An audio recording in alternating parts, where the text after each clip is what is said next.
They're still veterans of the First World War. But the one thing I just wanted to say that today is so different than June 6th.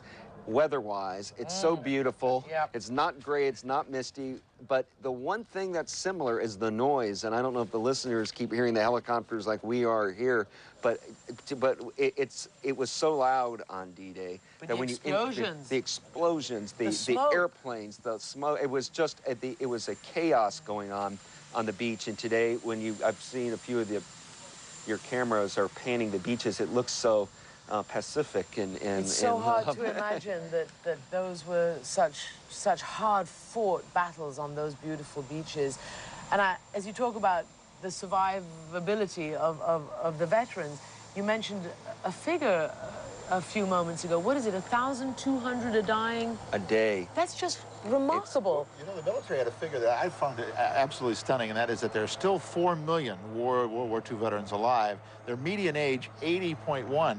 So, I mean, it means that these are some tough old soldiers here that are surviving well past sort of national average. As we try to keep our cameras on the right helicopter, there are 2 helicopters there. Out of the first one, it appeared some of the advanced men disembarked, and perhaps President Bush is about to disembark this one.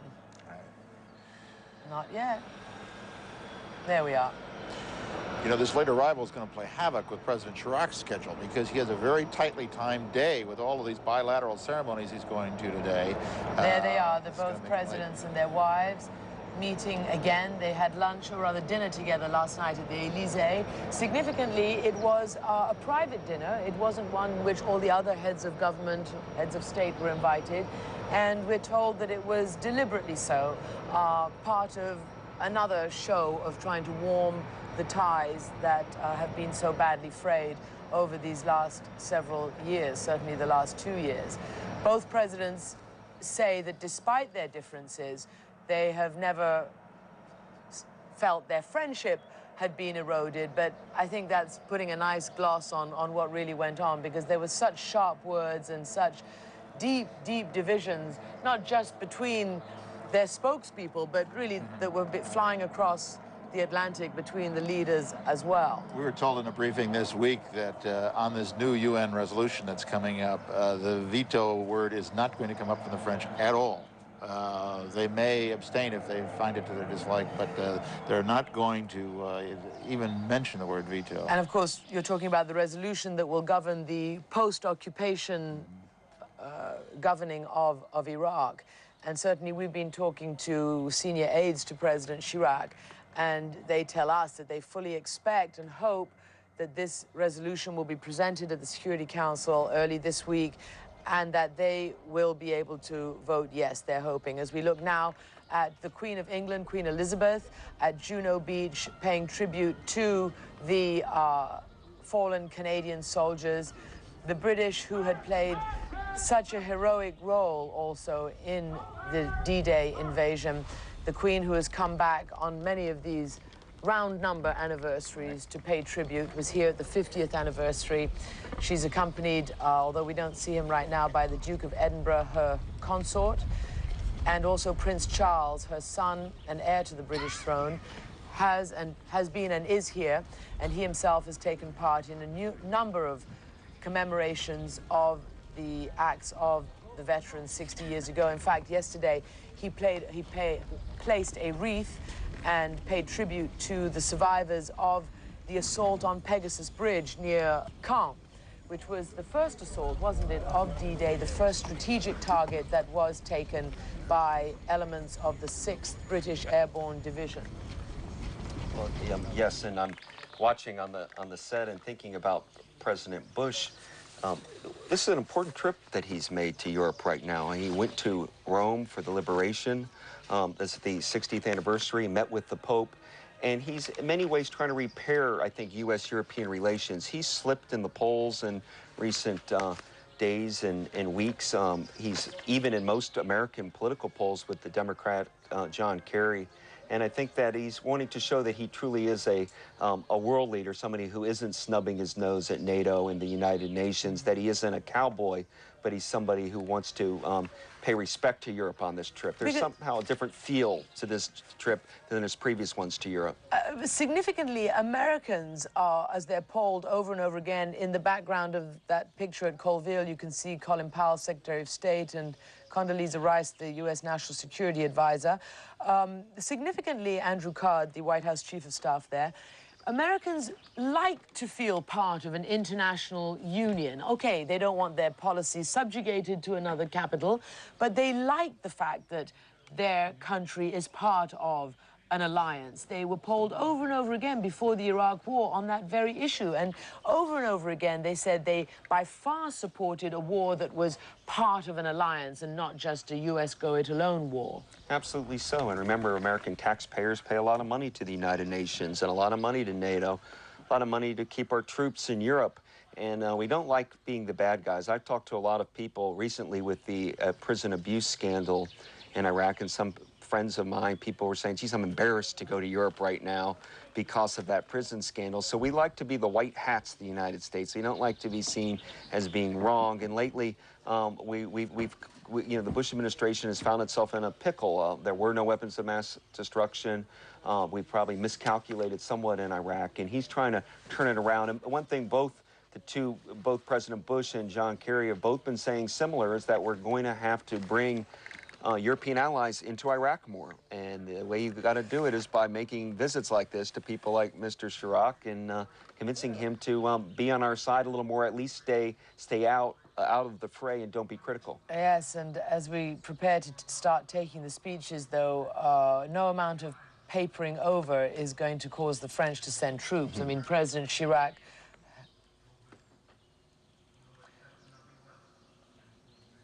We are gathered here to honor the full victory accomplished by more than 150,000 Allied troops who stormed these beaches and cliffs. They advanced through a storm of enemy fire, through a sea of blood, through sands littered with their dead brothers in arms, through screams and suffering, all to set a people free. 9,000 of them died in this invasion.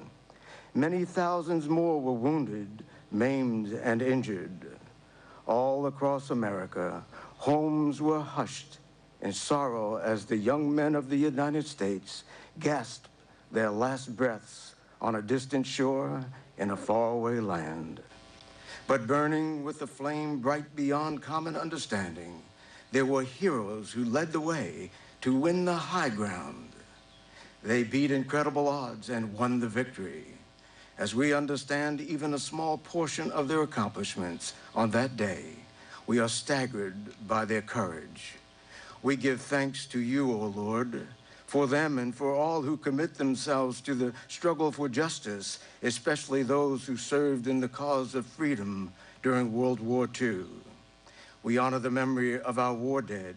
We respect the legacy of these yet living who fought on this day. May you bless them, the family and friends of former President Reagan, who departed this life yesterday, and all who participate in today's ceremony, with your wisdom, strength, and grace. Amen.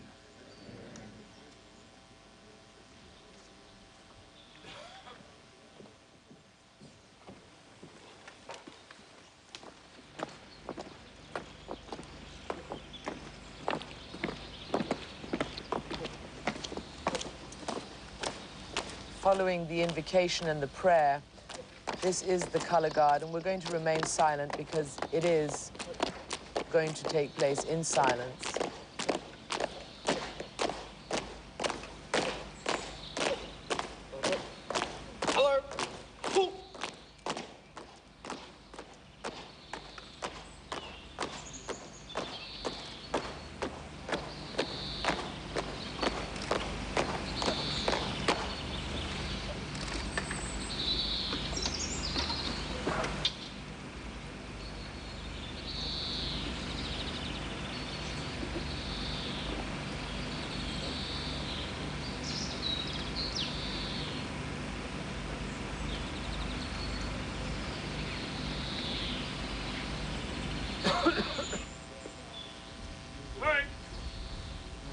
4, 1.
We're watching Mrs. Bernadette Chirac and Mrs. Laura Bush come towards the podium, and soon we will watch their husbands, President Jacques Chirac and George W. Bush, lay a wreath at the memorial.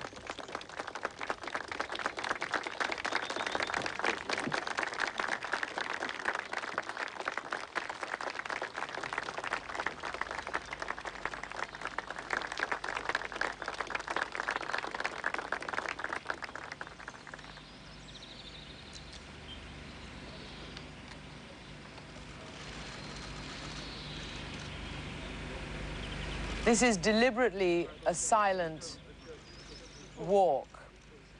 We're just going to watch them as they walk towards the area where they will place that wreath that we have seen. And then there will be a 21-gun salute, the playing of taps, national anthems of both nations, and a flyover by military aircraft.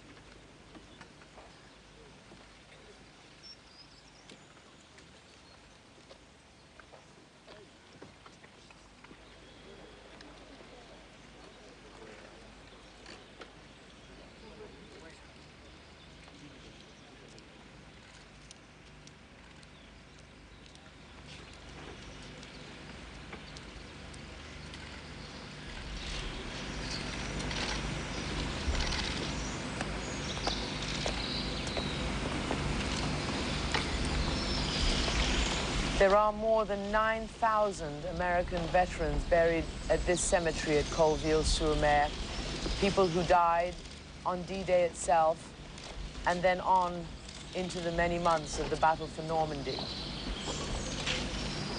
This cemetery was much bigger not so long ago. There was 27 or so thousand veterans buried here, but in the intervening years, families have requested that the remains of their loved ones come home so that they can be buried in their hometowns, in their home country.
as the presidents walk back to await the national anthems, just a word about who directed the 21-gun salute. It was D-Day veteran Irving Smolens of Massachusetts.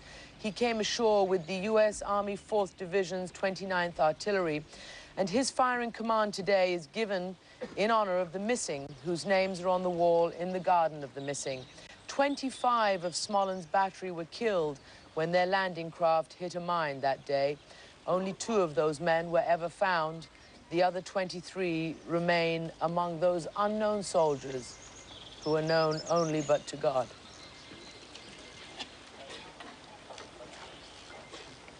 You know, Christiane, the cemetery director here told us recently that they are still finding 3 bodies or so a year that are either found in fields around here or found in the sands of Omaha Beach. It's just amazing that 60 years after the war, they still haven't recovered all of the bodies.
A-10 aircraft coming in as a salute after the national anthems, one peeling away in the missing man formation.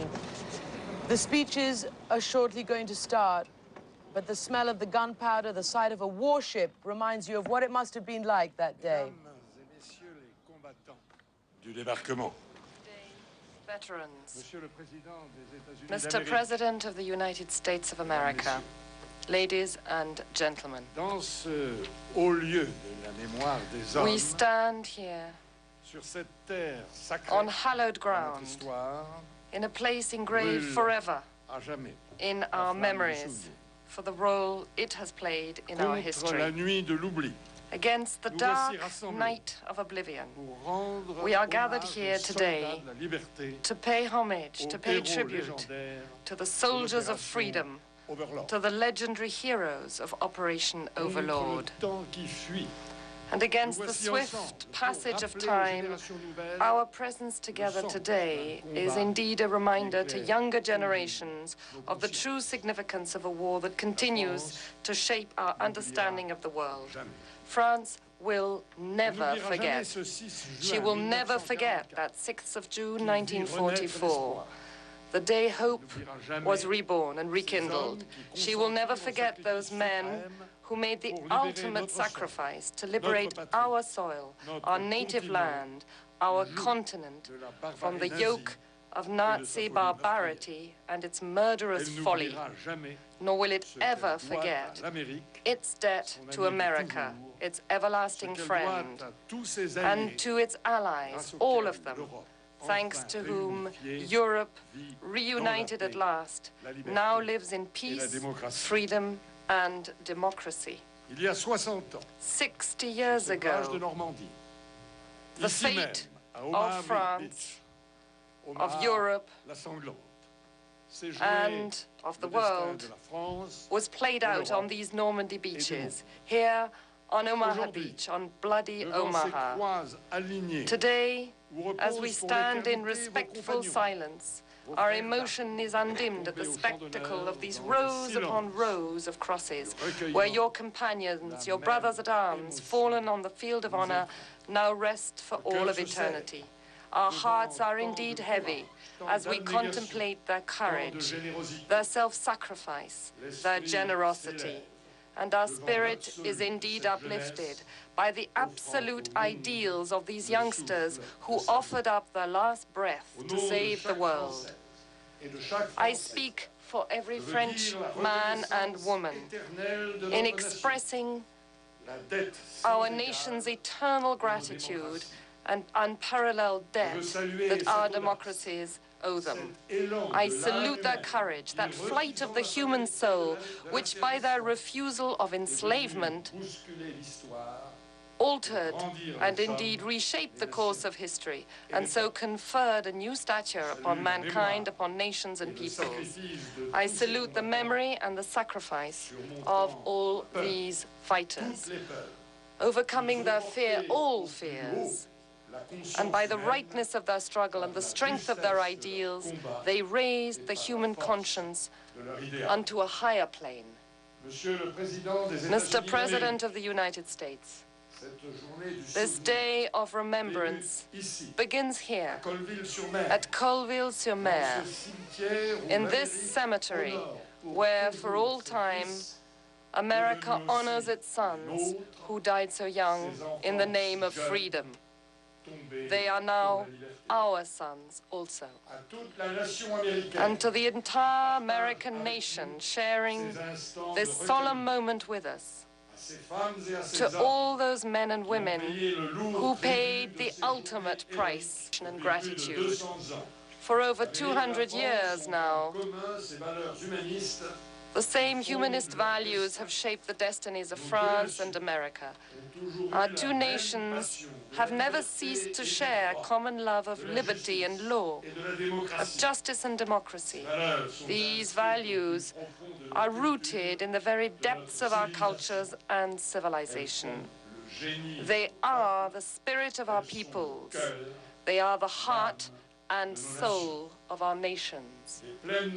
From the plains of Yorktown to the beaches of Normandy, in the suffering of those global conflicts that have rent the past century, our two countries, our two peoples have stood shoulder to shoulder in the brotherhood of blood spilled, in defense of a certain ideal of mankind, of a certain vision of the world, the vision that lies at the heart of the United Nations Charter. Having experienced the long ordeal of war and occupation, France knows full well just how much it owes to the United States of America, to the commitment of President Roosevelt, and to the leadership of General Eisenhower. Each of us, each and every French family cherishes the memory of those moments of joy that followed the D-Day landings. And we all remember also the terrible suffering during the course of the battle waged, the suffering of the soldiers, but also of the civilians. And this friendship remains intact to this day. It is confident, it is indeed demanding, but it is founded in mutual respect. America is our eternal ally, and that alliance and solidarity are all the stronger for having been forged in those terrible hours. And in America's time of trial, when barbarity wreaks death, havoc, and destruction in America and elsewhere in the world, as in the tragedy of September the 11th, 2001, a date burned forever into our memories and hearts, France stands side by side every man and woman in America. Their grief is our grief.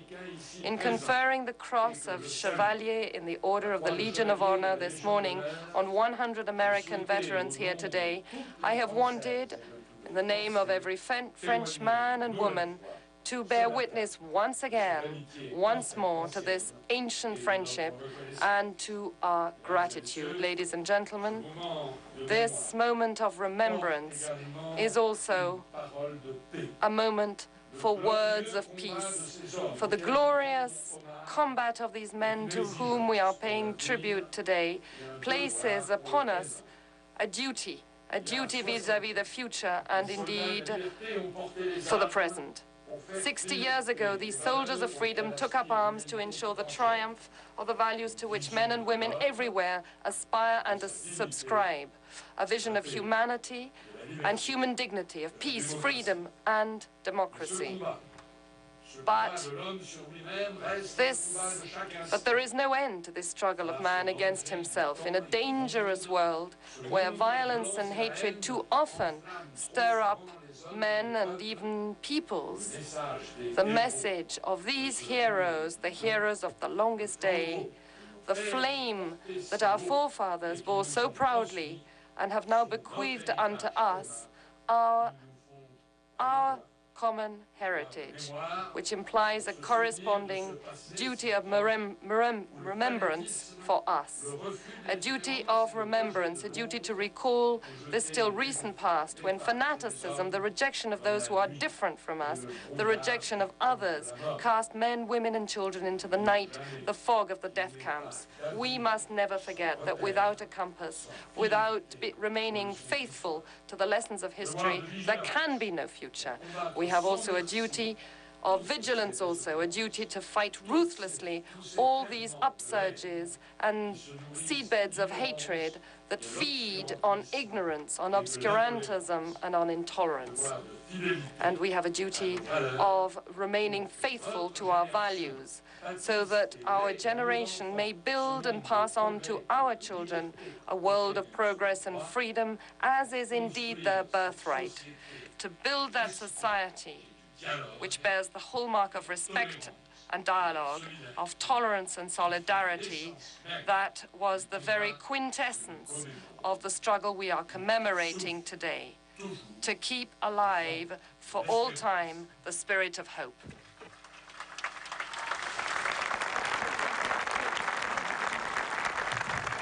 Mr. President and Mrs. Chirac, Secretary Powell and Secretary Principi, General Myers, members of the United States Congress, my fellow Americans, ladies and gentlemen, it is a high honor to represent the American people here at Normandy on the 6th of June, 2004.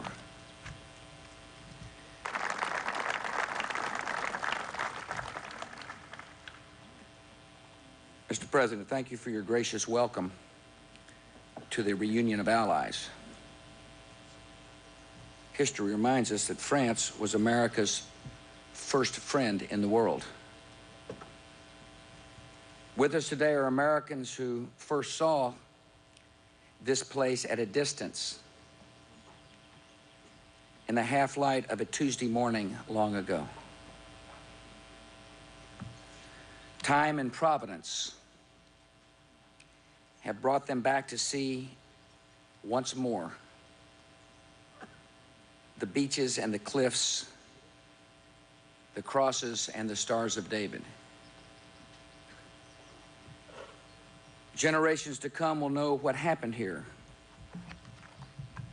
But these men heard the guns. Visitors will always pay respects at this cemetery.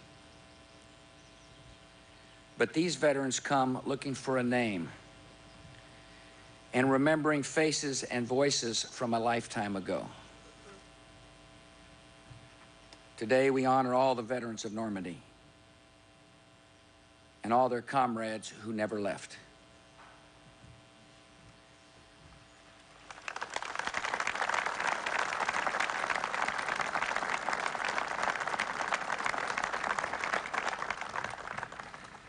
On this day in 1944, President Franklin Roosevelt addressed the American people, not with a speech, but with a prayer.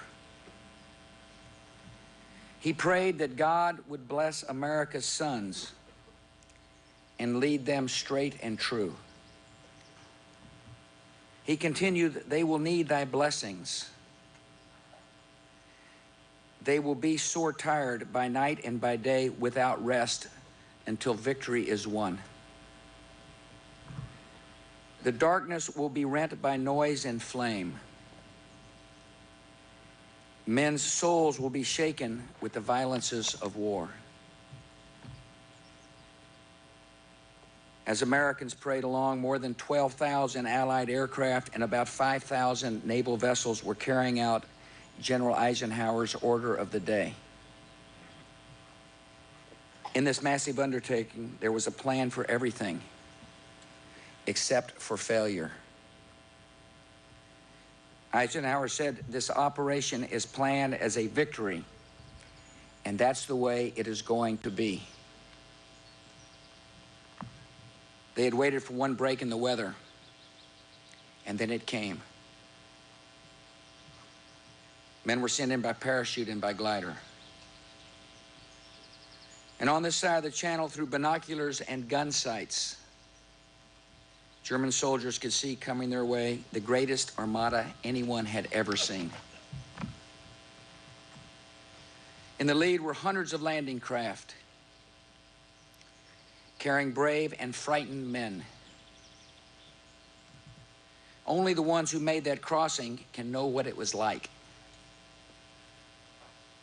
They tell of the pitching deck, the whistles of shells from the battleships behind them, the white jets of water from any enemy fire around them, and then the sound of bullets hitting the steel ramp that was about to fall. One GI later said, "As our boat touched sand and the ramp went down, I became a visitor to hell."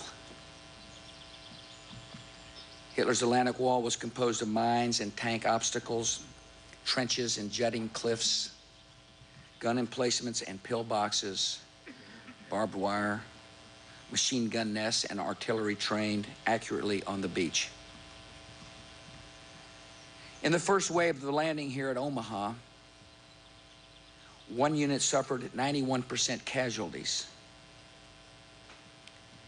As General Omar Bradley later wrote, 6 hours after the landings, we held only 10 yards of beach.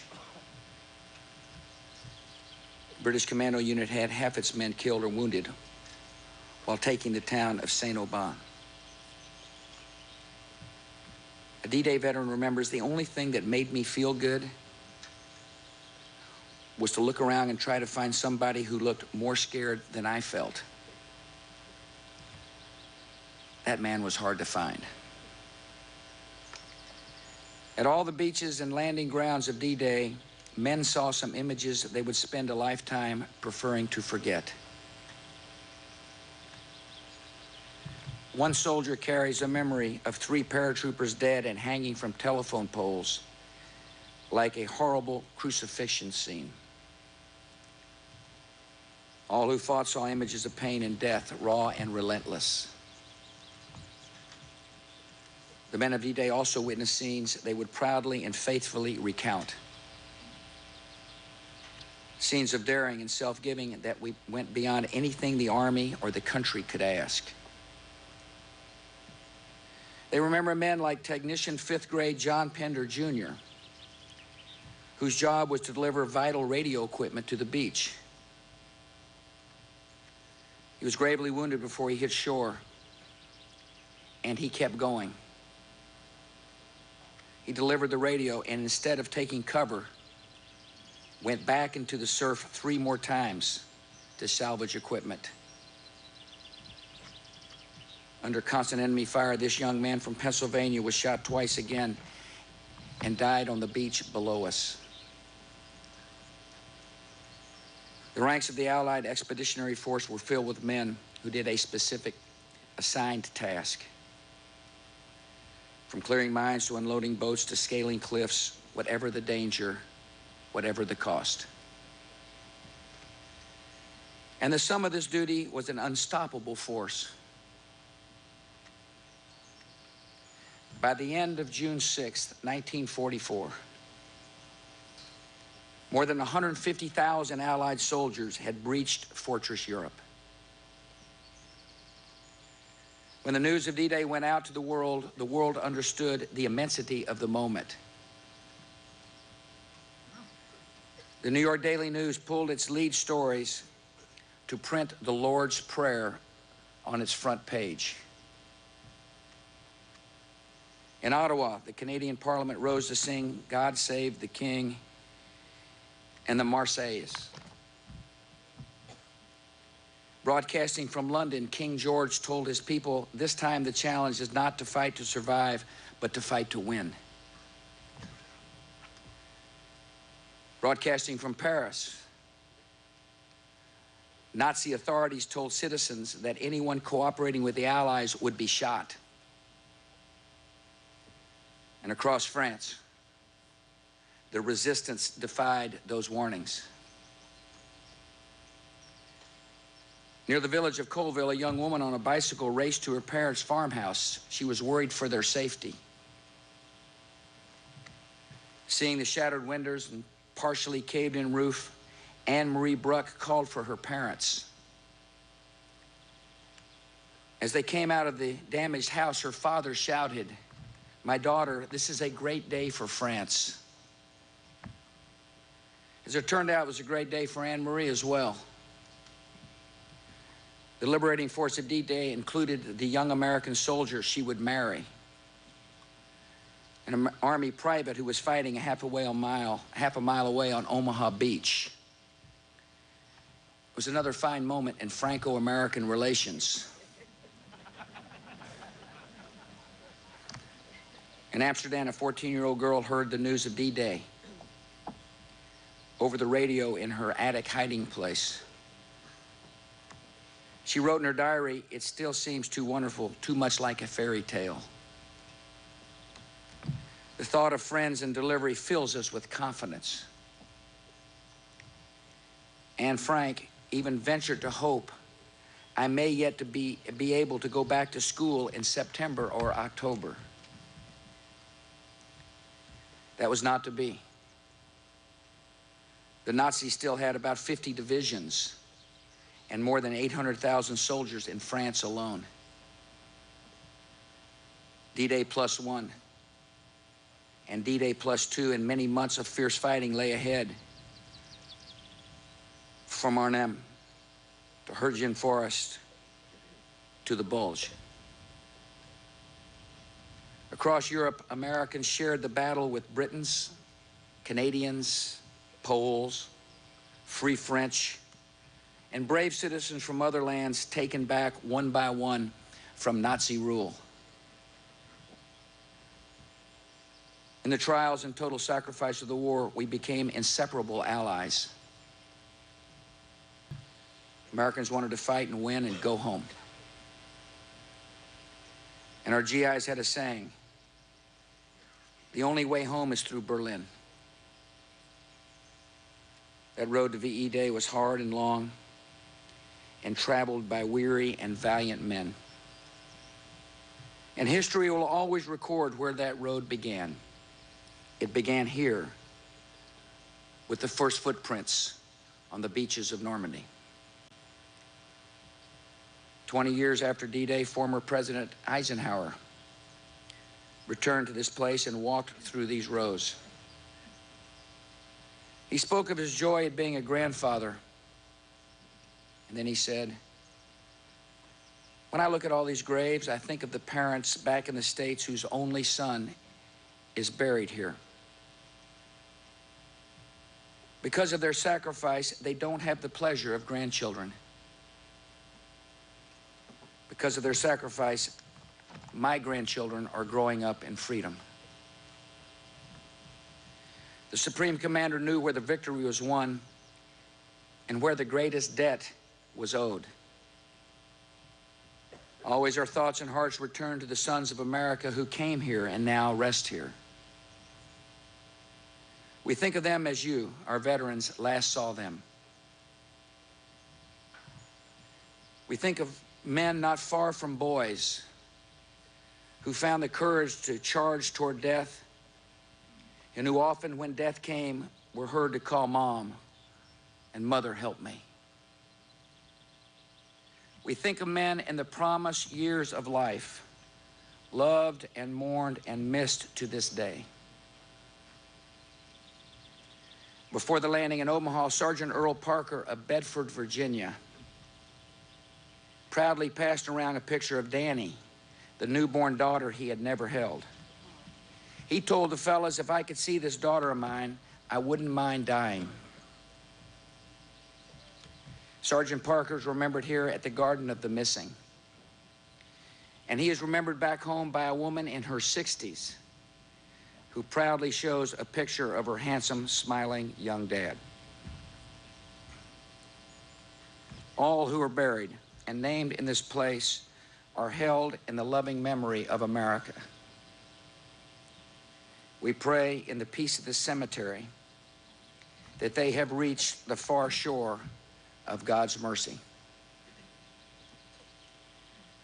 And we still look with pride on the men of D-Day, on those who served and went on. It is a strange turn of history that called on young men from the prairie towns and city streets of America to cross an ocean and throw back the marching mechanized evils of fascism. And those young men did it. You did it.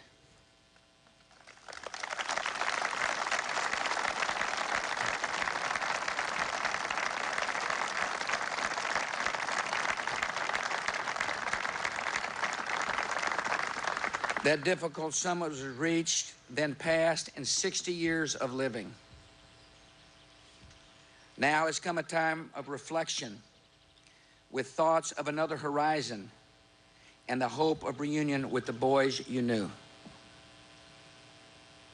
I want each of you to understand you will be honored ever and always by the country you served and by the nations you freed.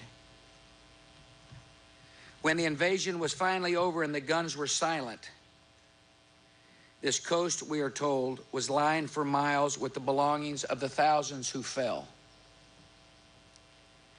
There were life belts and canteens and socks and K-rations and helmets and diaries and snapshots.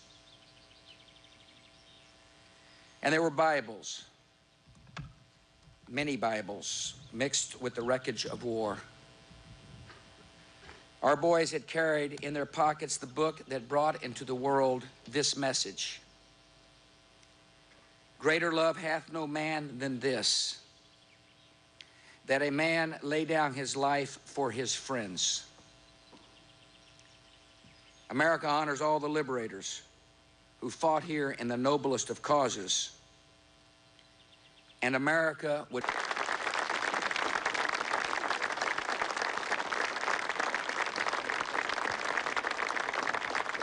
Well, that was a heck of a speech, wasn't it? It really was. You know, I saw him at the World War II Memorial, which opened in Washington, D.C. just about a week ago, and it was a lackluster speech. Today, I think this was a really incredibly well-written, delivered, moving, historical tribute to the men of D-Day, and where Chirac dealt more with the Anglo-U.S. French alliance. President Bush really walked us through history and reminded us that Normandy was the road to Berlin. And Jim, story by story, he reported the individual acts of courage and fear and You know, in a way, it reminded me of what President Reagan did at Pointe du Hoc 20 years ago, because in very much the same manner, he zeroed in on, you know, specific incidents that really bring home the meaning of D-Day, would really bring home the meaning of sacrifice. And it's that kind of thing. I think the individual stories of D-Day really tell the tale. I mean, you can look at the, you know, the global picture and the strategic picture and all the rest, but when you hear about what happened to individual soldiers, good and bad, basically, I think it just makes the whole thing come alive in a way that another generation can at least relate to 60 years on. And a standing moment of ovation, really, when he pointed with his index finger to the remaining veterans and he said, "You did it." And it does, as you say, evoke what Reagan did at Pointe du Hoc. These are the men who took the cliffs. These are the champions who helped free a continent. These are the heroes who helped end a war. Gentlemen, I look at you and I think of the words of Stephen Spender's poem. You are the men who in your lives fought for life and left the vivid air signed with your honor. And he spoke directly to the Rangers who survived that incredible assault of that cliff face. Going back to Jacques Chirac's speech just for a minute, I counted at least 5 times when he said, thanks to the United States in one form or another. I think that was really the message that was meant to come out there, and you're right. That I think that, you know, that he was much more interested in healing the transatlantic rift and talking to the transatlantic problems than George Bush was today. Just a second ago, President Bush passed and shook the hand of George McGovern, a former senator, Democratic senator from South Dakota, who of course went on to become the Democratic nominee in 1972 as an anti-war Vietnam War, that is, senator, but was a great decorated World War II fighter pilot. And people didn't realize that, but McGovern and Bob Dole and some other ex-senators are here today, and their presence is very welcome. And Chirac, though, he did point to the people who survived and the people who gave their lives. He said, these youngsters who offered us their last breath to save the world, these heroes, the heroes of the longest day. So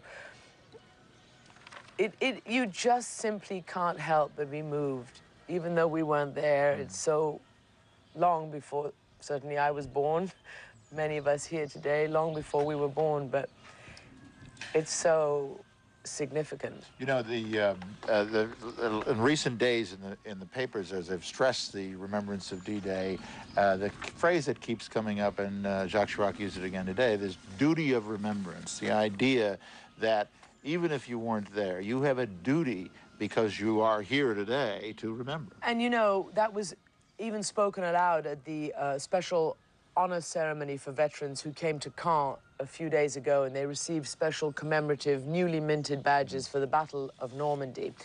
And the speakers pointed specifically to the youngsters in the audience who were brought in especially to help with handing out the badges. And he said, this is not just about the old. This is so that the young see, that they remember, that they understand, and that they know the sacrifice and the service that was spent in order for them today to live in this world. And I say this because there's a poll that I was told about that came out in the United States yesterday, which says that 50% of Americans polled don't know what D-Day was and who they were fighting. And when you look at this, it is a tragedy that that should be the case. It is truly not worthy of a great nation like the United States when you consider these old men who are just in their 20s and who've come back here, some of them in wheelchairs, who can no longer walk, and yet who assaulted and stormed that beach. You know, on Saint Laurent, on the beach of Saint-Laurent-sur-Mer, there's a commemorative monument to the 1st Infantry Division and the 29th Division that stormed ashore. And it basically says, no sacrifice too great, no mission too difficult, duty first. The stories that come out of D-Day are incredible. The Eisenhower Center, which I directly interviewed over 2,000 of the men of D-Day, and you get just incredible stories. One fellow we talked to had got his face blown off here on Normandy, virtually was disfigured, yet he had fallen in love a while before. He had been stationed in France before and then went back to England. He had met actually a French woman, and she moved back to, he moved back to Florida, and because his face was blown out, didn't want to talk to her for 5 years, and eventually his mother convinced him to. He came back here, and they got married even though he was disfigured, and they've stayed married all these years and live in Tampa, Florida. And these sort of war stories that you hear about of these times of remembrance and how people are make all sorts of sacrifices. And I thought the most moving line, really, or one of the most, President Bush said, was about imagining that beach after the fighting stopped, and you just see the canteens and the Bibles and the lost artifacts of war just kind of laying there among bodies. It's very powerful, and at museums here at Normandy, they collect some of these artifacts and try to save them. They're now historical items, and remembrances as surely as a cannonball is from the Napoleonic Wars or Gettysburg. And as we watch this split screen that we have, we see the Queen of England, barely visible, but there in her blue hat and her blue outfit. And we know that in Europe, today, this momentous occasion, 60 years ago, is remembered. It's taught in every school, in every history lesson. It's part of the national psyche, even 60 years later. They remember what they suffered and how they were liberated. You know, going back to your poll, Christian, I mean, one of the things that plays into something I heard you mention the other day about the humility of these veterans. I mean, fact is, a lot of them didn't talk about it after the war. Well, they went home and didn't talk to all their families about it, and it's only now, 50 or 60 years on, that in fact they are remembering and bringing out stories that otherwise have been forgotten. Well, Douglas has written about it, and it's worth perhaps talking about that a little bit, because it's not as if these heroes came back after a bad war. Everybody knew the sacrifice they had made, but they considered themselves ordinary men who were just doing their duty. I'm so struck by the lack of chest thumping, by the lack of bravado. When we talk to these people and we ask them to recount their stories, they're almost reluctant, but then they talk about them almost in a nonchalant way, in a matter-of-fact way. And, you know, when I ask them, you know, how is it that you're so matter-of-fact about this incredible thing that we pay such homage to all these years later, they say, well, you didn't second-guess, you didn't ask questions, we didn't consider ourselves heroes, we were ordinary civilians dressed up in military uniform, we did our duty, we're just glad that we won, we're just glad that we came back. And every single one of them always points to the rows of crosses, to the Stars of David, to the graves, and they say those were the heroes. And I think, as Douglas has recorded in his book, this Voices of Valor, some of the popular culture over the last 10 years have enabled these veterans to start talking again. The films by Steven Spielberg and Tom Hanks, Saving Private Ryan, Band of Brothers, the books by Stephen Ambrose, even our colleague Tom Brokaw, who is the NBC anchor at a platform just there, wrote a few years ago the book The Greatest Generation, about this generation. And that has reignited the interest, the importance, the memories of World War II, and has allowed these people again to talk about it in a way with pride. Absolutely, and remember, they were the children of the Great Depression. Their early years were one of, for a lot of them, economic struggle. The country really didn't get out of the Great Depression, the United States or the world, until the Second World War, as much as Franklin Roosevelt tried with his New Deal programs. I'll tell you the moment, though, in popular culture in recent years that I think has most touched these veterans, and it's almost a Norman Rockwell moment, when Steven Spielberg has a veteran of Omaha Beach standing here at the cross, and he has his family there with him, and he asks, teary-eyed, the grandkids are anxious to kind of get out of the cemetery and do something else, and he asks his wife, am I a good man? Have I been a good man? And I get chills just even thinking of that scene, and it showed how all these years they kept a lot in, and only now they're ready to come out. Spielberg and Hanks are here. And it's not just because they're movie stars, but because they really have invested so much of their artistry in bringing this incredible event to popular consciousness right now. Yeah, we're just watching, let's just say, Tony Blair there on the right of our screen, along with the Queen. He actually is in Bayeux. The Queen was at Juno Beach, and he is greeting British veterans. And we saw on the other side of the screen President Bush, President Chirac, along with the French defense minister and the U.S. Secretary of State, Colin Powell, who himself is a veteran, not of World War II, but certainly Vietnam and battles thereafter, greeting the veterans, paying individual respects, saying hello, chatting.